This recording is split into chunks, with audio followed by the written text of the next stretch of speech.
Worlds of Fun is adding a new roller coaster. It has been 14 years since the last time they added a big new thrill ride. That was, of course, Prowler back in 2009. In 2023, Zambezi Zinger will be making its debut. This is a GCI hybrid coaster going right next to Boomerang in the Africa section of the park. It's going to be located in the same spot as the old Zambezi Zinger, which of course the ride is paying homage to. This previous ride was a Schwarzkopf family coaster. Think something like Whizzer, if you've done that at Six Flags Great America. Spiral lift hill, a lot of gradual transitions. You sat in it bobsled style. It closed in 1997, and actually it still exists. It's currently located in Colombia if you want to go out and ride it. Worlds of Fun said, let's bring back a classic, but reimagine it in a completely different way. And this new attraction is going to be quite good. I'm actually pretty excited for this. It's not personally what I would have added to Worlds of Fun, I think, if I was in charge, but I do think it's going to be a nice fit in their lineup. So much like the original Zambezi Zinger, we're starting off with a spiral lift hill up to the top, height of 74 feet. The original Zambezi Zinger was 57 feet tall. So neither one of these are too crazy huge. This is definitely going to be like a family thrill coaster.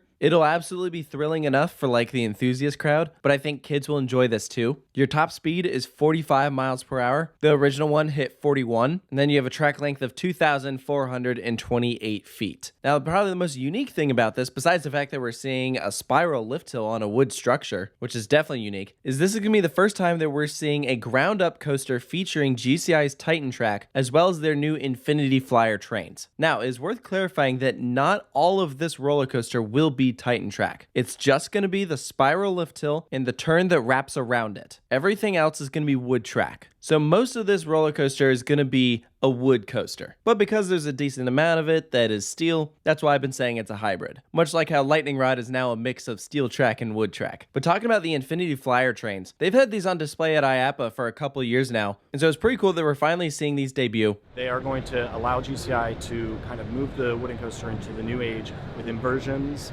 and more intense maneuvers. They are incorporating class 5 restraints, allows us to go up to -1 Gs. We're getting away from welds as much as possible with those cars and hoping that we can increase the life cycle of those trains. And these trains also allow for the ride to have a lower height requirement, which I think is really important in Worlds of Fun. When you look at their current lineup of attractions, aside from their kids coaster, Spinning Dragons is pretty much the lowest height requirement that they have in the park as far as roller coasters go. That's a 42-inch height requirement. And then from there, the next coaster jumps up to 48 with Boomerang, Mamba, and Timberwolf. So I think it's great. This is definitely going to have an appeal for younger riders. Each train will seat 16 passengers. So that's 8 rows, definitely on the shorter side when it comes to train design. But I mean, we have certainly seen shorter. I mean, White Lightning at Fun Spot seats 12 riders per train. So I'm definitely excited to take a ride on an attraction that features this train design. I've been looking forward to this one. I definitely want to give a big shout out to Skyline Attractions. Everyone talks about how this is a GCI roller coaster, it's GCI Titan track and trains, but Skyline does all the design and engineering for them. So they're the ones that are really doing the layout and been working on the Titan track and trains, while GCI will actually be the ones physically manufacturing and putting this thing together. So it absolutely is a collaborative effort. And I love the stuff that they've been doing. So let's dive into this layout. You're going to take a left-hand turn out of the station, enter a section of straight track, and start up your spiral lift. Looks like we're going to be using drive tires to send riders up to the top. It'll take about 3 passes to reach the top. You can see how close this thing is going to get to Boomerang. They really squeeze this thing in. If you look, most of this ride takes place on this one side of the train tracks, although the far side passes over and comes back. So actually, that's going to be for a pretty cool experience when you're riding the train. You enter a straight drop. That automatically makes this different from Prowler, which is, of course, the other GCI at Worlds of Fun.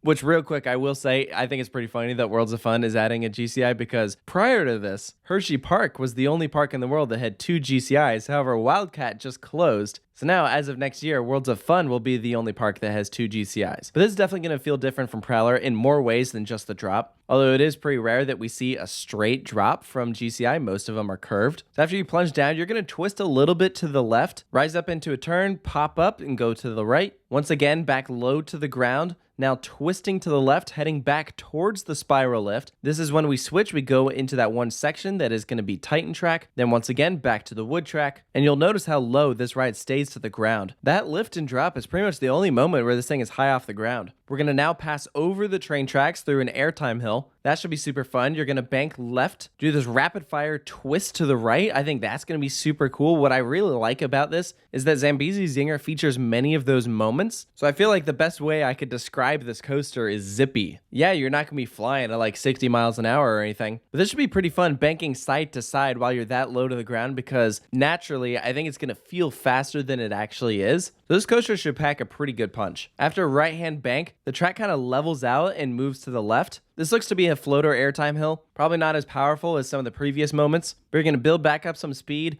banking to the right, and this is when you go into your awesome finale, which I think is my most anticipated moment for this coaster, which is just this series of side-to-side transitions into the brake run. That's going to be really cool and fun. And I think it's creative how the design team was looking at that old Schwarzkopf layout and kind of patterning a wooden coaster off of it, but adding in their own unique flair. So while this ride is absolutely going to be playing up on the nostalgia for the locals, it's going to be able to stand on its own. There will be plenty of people that never visited the park more than 20 years ago, have no relation to that attraction, but those parents that did visit will be able to bring their kids on this thing. And I'll tell you what, if their goal is to sell more season passes and one-day tickets, I think this ride is absolutely going to do that, that's for sure. Now, I mentioned at the beginning of the video that this probably wouldn't have been the attraction I personally would have gone with. I always thought that the next coaster Worlds of Fun should have gotten was a launch coaster, because that's, in my opinion, the biggest gap of attraction that they're missing. However, I also was not thinking about that from a height requirement perspective, and there definitely was a gap there between Spinning Dragons and some of their bigger attractions. So I think this is a very good fit. I do hope that whatever coaster comes next features a launch though. But I like what they did here. It's always interesting to see a park that has more than one wooden roller coaster add another one. So now Worlds of Fun is joining the collection of those parks like Mount Olympus, Kings Island, Six Flags Great America. They have a very solid collection of wooden rides. So you have Timberwolf, which is pretty old school, Prowler, which is going to be on the extreme side, fast-paced attraction, and this is going to be somewhere in between. So I'm absolutely excited to take a ride on this thing. I'm stoked that Worlds of Fun is adding something new. That is so exciting. This park deserves the love. I've always said Worlds of Fun deserves more attention than it gets. So here's to the end of the 14-year coaster drought, and let's hope that we don't have another 14 years till the next one. So let me know down in the comments below, what do you think of Zambezi Zinger? Will you be making a trip out to Worlds of Fun and take a ride on this thing next year? I know I certainly will. So thank you guys so much for joining me. Make sure to stay tuned for more here at Coaster Studios.